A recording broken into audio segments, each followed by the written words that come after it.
Give it to me, I'm worth it. আব্বা আব্বা ও আব্বা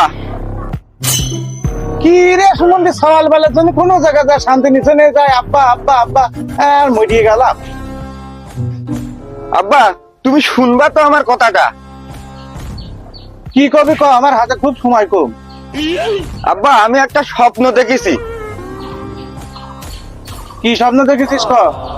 আব্বা আমি স্বপ্ন দেখেছি, ধরো আজকে ঈদের দিন মা এক খামচা সেমই রাঁধেছে, সেই সেমই আমি একটা চামচ দিয়ে তুলতেছি আর ছাড়তেছি, তুলতেছি আর ছাড়তেছি, তুলতেছি আর ছাড়তেছি। পাগল নাকি? স্বপ্নে যখন খাবি তাহলে চামচ দিয়ে কাটি খাবি কে? কোদাল দিয়ে কাটি খাবি? গাল কাটার তার ভয়। হুমুন্দি কয় কি রে?